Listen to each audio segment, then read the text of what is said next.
समुद्र ये सिर्फ पानी नहीं, ये एक कब्रिस्तान है जहां दफन है साम्राज्य, जहां सो रहा है अरबों का खजाना और शायद एक पायरेट की आत्मा भी। आज की कहानी इतिहास के सबसे खतरनाक समुद्री खजाने की। वाइडा गल्ली शिपरेक, पायरेट्स का सोने का युग। 1700 एड, इसे कहते थे golden age of piracy. Atlantic और कैरिबियन में काले झंडे मौत का संकेत थे। मर्चेंट शिप्स डरते थे, किंग्स डरते थे, नेवीज डरती थी, और उन्हीं पायरेट्स में एक नाम लेजेंड बन चुका था, सैमुअल बेलमी, ब्लैक सैम। उसका नाम सुनकर जहाज सरेंडर कर देते थे। वो सिर्फ पायरेट नहीं, समुद्र का राजा था। ब्लैक सैम की कहानी में वो गरीब पैदा हुआ, लेकिन किस्मत बड़ी थी। कुछ सालों में 50 से ज्यादा शिप्स लूटी, मिलियंस का ट्रेजर, क्रू की लॉयल्टी, फियरलेस रेप्यूटेशन। लेकिन एक दिन उसे मिला उसकी destiny. Whydah originally slave ship थी। Fast, huge, powerful. बेलमी ने कैप्चर किया और इसे बना दिया फ्लोटिंग फोर्ट्रेस। शिप में भरा गया Spanish gold, silver bars, weapons, लूट। हर रेड के साथ खजाना बढ़ता गया। क्रू सोचती थी अब कोई हमें रोक नहीं सकता, पर समुद्र अहंकार पसंद नहीं करता। अप्रैल 1717, वाइडा नॉर्थ की ओर जा रही थी।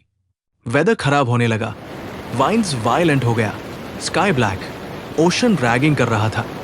क्रू नर्वस हो गया, लेकिन बेलमी हंसा, समुद्र मुझे नहीं डुबा सकता। शायद वही उसकी आखिरी गलती थी।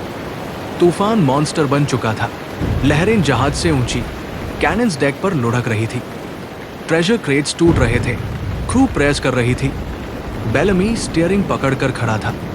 फिर एक जायंट वेव, सब कुछ crash, ship rocks, another wave, और वाइडा टूट गई। समुद्र ने उसे निगल लिया। 146 pirates dead, black Sam gone, treasure gone. सुबह बीच पर बॉडीज थी, रैकेज थी, लेकिन ट्रेजर नहीं, बस लेजेंड्स। लोग बोले समुद्र ने पायरेट एम्पायर छुपा लिया। कुछ कहते कर्स्ड ट्रेजर, कुछ गोस्ट शिप। साल, दशक, सदियां बीत गई, वाइडा मिथ बन गई। 260 ईयर्स लेटर फिर आया एक ऑब्सेस्ड एक्सप्लोरर, बैरी क्लिफर्ड।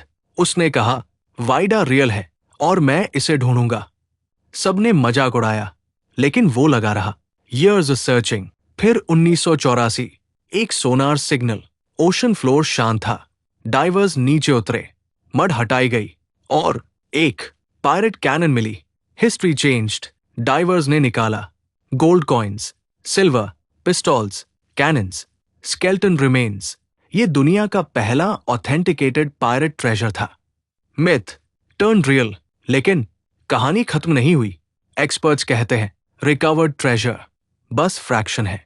मेजर लूट अब भी ओशन फ्लोर में है। इमेजिन अटलांटिक के नीचे पायरेट गोल्ड पड़ा हो, अनटच्ड। डाइवर्स ने अजीब चीजें रिपोर्ट की। Compasses fail, currents appear from now here, equipment shuts down, voices underwater. Coincidence या बेलमी गार्डिंग ट्रेजर? कई ट्रेजर हंटर्स का बिलीव है वाइडा कर्स्ड है, जो ग्रीड से आता है, समुद्र उसे रख लेता है। लेजेंड कहते हैं स्टॉर्म नाइट्स में एक फैंटोम शिप दिखती है, black sails, ghost crew, and Bellamy still sailing अपने ट्रेजर के साथ। क्या ये मिथ है या हिस्ट्री की शैडो? कौन जाने। अगर बाकी ट्रेजर मिला तो बिलियंस, पायरेट हिस्ट्री रिरिटन। लेकिन सवाल, क्या कुछ ट्रेजर्स कभी मिलने के लिए होते ही नहीं? क्या समुद्र अपने सीक्रेट्स कभी लौटाता है? शायद नहीं। एक पायरेट, एक डूबा एम्पायर, अरबों का खजाना, और एक रहस्य जो आज भी अटलांटिक की गहराइयों में सांस ले रहा है। वाइडा सिर्फ शिपरेक नहीं, एक वार्निंग है। समुद्र देता है और छीन भी लेता है। अगर आपको ऐसी रियल डार्क ट्रेजर मिस्ट्रीज पसंद है तो सब्सक्राइब करें, क्योंकि अगली कहानी और भी खतरनाक है।